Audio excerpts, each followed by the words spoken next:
नमस्कार। बोधि टेक्निकल में आपका स्वागत है। मैं रंजन सर बोधि टेक्निकल में आपका स्वागत करता हूं। आज हम लोग बात करने वाले हैं अरिहंत बुक का चैप्टर नंबर 7। अरिहंत बुक का चैप्टर नंबर 7 जिसका टॉपिक का नाम है डीसी सर्किट एवं रिलेटेड लॉ। ये चैप्टर का नाम है डीसी सर्किट एवं रिलेटेड लॉ। इसमें एक टॉपिक है आपका प्रतिरोधों का संयोजन। आज हम लोग इस टॉपिक के बारे में बात करने वाले हैं कि प्रतिरोधों का संयोजन मतलब जोड़ कैसे, संयोजन मतलब होता है जोड़, उसको किस किस तरीके से, कितने तरीके से जोड़ा जाता है उसकी बात करते हैं। उसको अगर तरीका हम चेंज करते हैं तो उस पर क्या क्या निर्भर करता है, वोल्टेज का मान क्या होता है, करंट का मान क्या होता है, हम लोग आज उसके बारे में बात करने वाले हैं। तो चलिए बात करते हैं, शुरू करते हैं। सबसे पहले इसका जो संयोजन होता है उसका नाम है श्रेणी क्रम, दूसरा है समांतर क्रम और तीसरा है श्रेणी क्रम एवं समांतर क्रम। मतलब ये प्रतिरोध, मान लीजिए कोई प्रतिरोध है, मान लीजिए एक प्रतिरोध हो गया, ये दो प्रतिरोध हो गया, तीन प्रतिरोध हो गया, चार प्रतिरोध हो गया। तो इस चारों प्रतिरोध को या 5 है या 10 है या 15 है तो कितने क्रम में जोड़ा जा सकता है, इस प्रतिरोध को कितने क्रम में जोड़ा जा सकता है? तो मैक्सिमम 3 क्रम में जोड़ा सकता है, श्रेणी क्रम, समानांतर क्रम एवं श्रेणी क्रम समांतर क्रम में।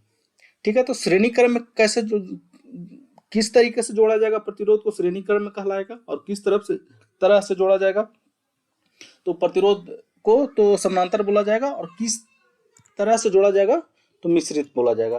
तो श्रेणी समानांतर, मिश्रित करने का मतलब श्रेणी समानांतर मिक्स। ठीक है, तो जब हम प्रतिरोध को, जैसे मान लीजिए ये R1 है, ये R2 है, R3 है, R4 है, इसका ये है B, ये B हो गया, C, ये D, ये सॉरी एक मिनट, A हो गया, B हो गया, और ये C हो गया, ये D हो गया। नाम अलग अलग रखते हैं छोरों का, ये छोरों का नाम है। ये हो गया E, ये हो गया F, ये हो गया G, ये हो गया H। तो पहला प्रतिरोध का B को C से जोड़ना है और D को E से जोड़ना है और E को क्या करना है, G से जोड़ना है। तो यहाँ देखिए जोड़ा हुआ है उसी प्रकार से ये B को किससे जोड़ा हुआ है, C जोड़ा हुआ है। B पॉइंट A है और R1 का B पॉइंट A है और R2 का C पॉइंट A है। ठीक है, ये भी पॉइंट है, ये भी पॉइंट है और ये भी पॉइंट है। ये हो गया GEH हो गया, और ये हो गया F और G हो गया, ये हो गया आपका D और E हो गया, D और E हो गया। तो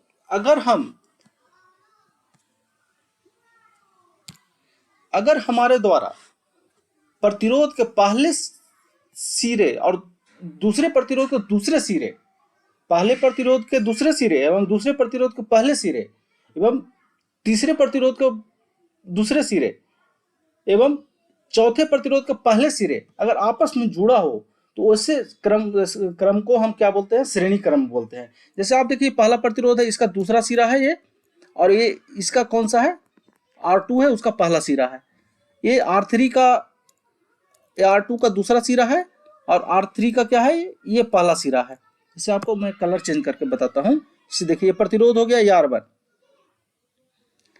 R1 है, इसका दूसरा सिरा है ये, और पहला सिरा R2 का पहला सिरा ये है, R2 का दूसरा सिरा ये है, और R3 का पहला सिरा ये है, और R3 का दूसरा सिरा ये है, R4 का पहला सिरा ये है। अगर इस प्रकार से आपस में जुड़ा हो तो उससे संयोजन को हम लोग क्या बोलते हैं, श्रेणी क्रम संयोजन बोलते हैं। मतलब अगर एक प्रतिरोध का दूसरा अगले प्रतिरोध का पहला सिरा आपस में जुड़ा हो तो उसे क्रम संयोजन को हम लोग क्या बोलते हैं, श्रेणी क्रम संयोजन बोलते हैं। अब हम लोग देखते हैं समांतर क्रम संयोजन। समांतर क्रम संयोजन किसे कहते हैं? तो इसमें क्या है, चारों प्रतिरोध का पहला सिरा आपस में जुड़ा हुआ है। जैसे देखिए 4 प्रतिरोध है, ये R1 हो गया, R2 हो गया, R3 है, R4 है, इसका सबका पहला सिरा आपस में जुड़ा हुआ है, और सबका दूसरा सिरा फिर दूसरे सिरा से आपस में जुड़ा हुआ है। तो ऐसे संयोजन को हम लोग क्या बोलते हैं? ऐसे संयोजन को हम लोग क्या बोला जाता है? समांतर क्रम संयोजन। ठीक है, ये इसको मान लीजिए पहला सिरा, इसको भी पहला सिरा, ये भी पहला सिरा है और ये भी पहला सिरा है। इसका दूसरा सिरा है, ये दूसरा सिरा है, ये दूसरा सिरा है। मतलब पहले सिरा आपस में सब जुड़ा हुआ है और सभी प्रतिरोध का दूसरा सिरा आपस में जुड़ा हुआ है। ऐसे क्रम संयोजन को समांतर क्रम संयोजन कहा जाता है। अब हम लोग बात करते हैं मिश्रित, मतलब श्रेणी समानांतर मिक्स। तो इसमें क्या होता है, मान लीजिए ये है, ये 4 प्रतिरोध है, इसका नाम है R1, R2, R3 एवं R4। तो इससे तीन क्या होगा, इसमें कुछ प्रतिरोध जो है मिश्रित में होगा और उसी में कुछ प्रतिरोध जो है श्रेणी में जुड़ा हुआ होगा। जैसे आप देख रहे हैं कुछ प्रतिरोध जो है समानांतर में जुड़ा हुआ है। जैसे ये आपका R2 जो है, R3 जो है, R2 और R3 दोनों क्या है, समांतर में जुड़ा हुआ है, एक दूसरे के क्या है, समांतर में जुड़ा हुआ है। अब यहां से एक पॉइंट निकला, अब यहां से एक पॉइंट निकला, जिससे एक प्रतिरोध क्या है, श्रेणी क्रम में जुड़ा हुआ है। तो मतलब श्रेणी और समांतर दोनों संयोजन एक साथ हो तो ऐसे संयोजन को क्या कहा जाता है, मिश्रित संयोजन कहा जाता है या श्रेणी समांतर कहा जाता है। ठीक है, अब हम लोग देखते हैं कि अब हम लोग आगे देखते हैं कि अगर श्रेणी को किसी बैटरी से या किसी वोल्टेज सोर्स से कनेक्ट किया जाता है तो उसमें जो करंट का मान होता है वो क्या होगा, और अगर समांतर को अगर किसी बैटरी से कनेक्ट किया जाता है तो उसमें वोल्टेज का मान और करंट का मान क्या होगा, वो हम लोग अब आगे देखते हैं नेक्स्ट वीडियो में, सॉरी नेक्स्ट।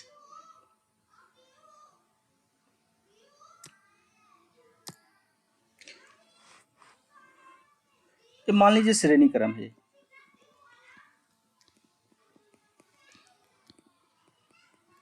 अब आपको कंफ्यूजन नहीं होना चाहिए कि श्रेणी क्रम संयोजन किसे कहते हैं और समांतर क्रम संयोजन किसे कहते हैं। ये कौन सा क्रम है, श्रेणी क्रम है। श्रेणी क्रम में हम एक क्या करते हैं, बैटरी लेते हैं, वोल्टेज या वोल्टेज सोर्स लेते हैं, उसको हम एक दूसरे से जोड़ देते हैं। जोड़ने के बाद क्या होगा, इस सर्किट में विद्युत धारा का प्रवाह होगा। मान लीजिए I का प्रवाह हो रहा है, इसमें ये V है, इसका जो बड़ा सिरा है उसको पॉजिटिव कहा जाता है और नेगेटिव जो छोटा सिरा है उसको नेगेटिव कहा जाता है। मतलब पॉजिटिव से होकर के नेगेटिव की ओर करंट का फ्लो होगा, जिसका करंट का फ्लो का डायरेक्शन ये होगा। ठीक है, अब इसको मान लीजिए R1, इसको R2, R3, R4। अब इसमें देखिए कि जो वोल्टेज ड्रॉप है, वोल्टेज ड्रॉप बराबर क्या होता है, V बराबर क्या होता है, I गुने R। तो R1 में वोल्टेज ड्रॉप कितना होगा,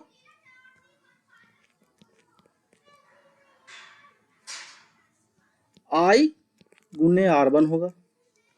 R2 में कितना होगा, I गुने R2 होगा।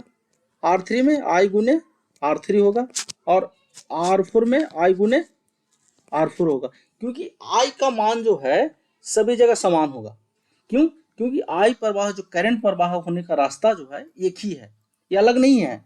जैसे देखिएगा यहाँ से जब करंट निकलेगा ऐसे करंट प्रवाह होते हुए यहाँ पे रिटर्न आएगा, तो इसके लिए रास्ता क्या है, रास्ता एक है। जब रास्ता एक है तो करंट कितना प्रवाह होगा, सभी में समान होगा। इसलिए क्या हुआ, I गुने R1 हुआ, I गुने R2 हुआ और I गुने R3 हुआ और I गुने R4 हुआ।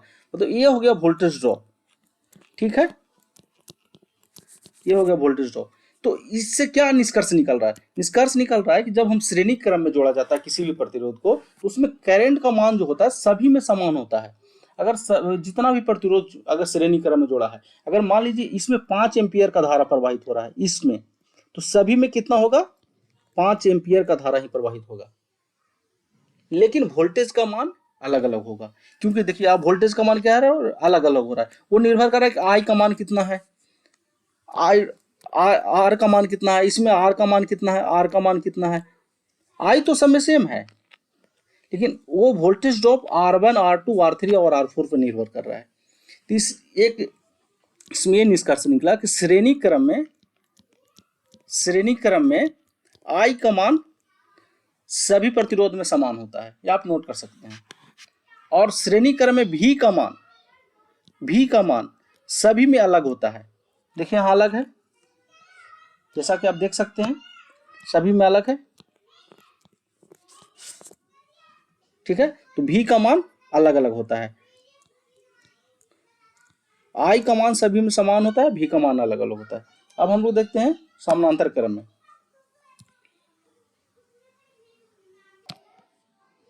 ये क्या है, एक समानांतर क्रम संयोजन है प्रतिरोधों का।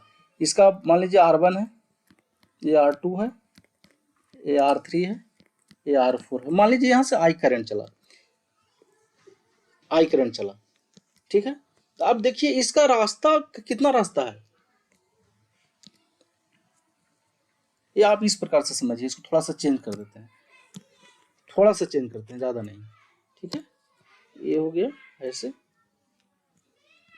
कनेक्शन सिर्फ समझने के लिए चेंज कर रहे हैं, बाकी जो कंसेप्ट सेम है। मान लीजिए यहां से आई करंट चला, ठीक है। इस यहाँ पे आया, यहाँ से कितना रास्ता है, इसके लिए 4 रास्ता है। एक रास्ता ये है, एक रास्ता ये है, एक रास्ता ये है, एक रास्ता ये है। ये क्या होगा, आई जो है चारों में बढ़ जाएगा, बढ़ने का मन हो गया कि चारों में अलग अलग हो जाएगा, कोई जरूरी नहीं समान है। जिसका वो निर्भर करेगा कि किसमें कितना जाएगा। जिसका प्रतिरोध ज्यादा रहेगा उसमें कम जाएगा, और कम वाला में ज्यादा जाएगा। जिस प्रतिरोध का मान ज्यादा होगा उस प्रतिरोध में करंट जो है कम जाएगा, और जिसका कम रहेगा उसमें ज्यादा जाएगा। यानी ये प्रतिरोध पर निर्भर करेगा किसका मान क्या है, लेकिन करंट जो है 4 भाग में बढ़ जाएगा। तो जिसका नाम दे देते हैं हम लोग I1, I2, I3 एवं I4। लेकिन चारों जो प्रतिरोध है उसमें वोल्टेज क्या लग रहा है, V अप्लाई हो रहा है। कितना अप्लाई हो रहा है, V। तो इससे क्या निष्कर्ष निकला, इससे ये निष्कर्ष निकला कि अगर समांतर क्रम हम जो संयोजन करते हैं, हमारे द्वारा किया जाता है, तो उसमें जो होता है सभी प्रतिरोध में करंट का मान जो होता है, आई का मान अलग अलग होता है, आप नोट कर लीजिए। और जो भी का मान होता है सभी प्रतिरोध में समान होता है। क्योंकि आई के लिए क्या हो गया, आई के लिए क्या हो गया, आई के लिए रास्ता मिल गया अलग अलग। जब रास्ता अलग मिल गया तो उसका मान जो होगा चेंज होगा। वहां पर सीरीज में क्या था, सीरीज में एक ही रास्ता था, इसलिए सभी प्रतिरोध में समान था। यहाँ पर सबका रास्ता अलग अलग है। जब रास्ता अलग है तो प्रतिरोध का मान क्या हो जाएगा, कम बेशी हो जाएगा। ज्यादा, किसी में ज्यादा हो जाएगा, किसी में कम होगा। वो निर्भर करेगा प्रतिरोध पे। करंट का मान किसी में ज्यादा होगा, किसी में कम होगा। वो निर्भर करेगा उस रास्ता का प्रतिरोध क्या है, ठीक है। चलिए, उम्मीद है कि आपको समझ में आया होगा। प्रतिरोधों का समूहन या संयोजन, समूहन भी इसको बोला जाता है, संयोजन भी बोला जाता है। कि समूहन मतलब एक साथ जोड़ना, संयोजन मतलब भी जोड़ना होता है। तो उम्मीद है कि आपको ये वीडियो समझ में आया होगा। तो मेरे चैनल को लाइक कर दीजिए एवं सब्सक्राइब कर दीजिए। Thank you.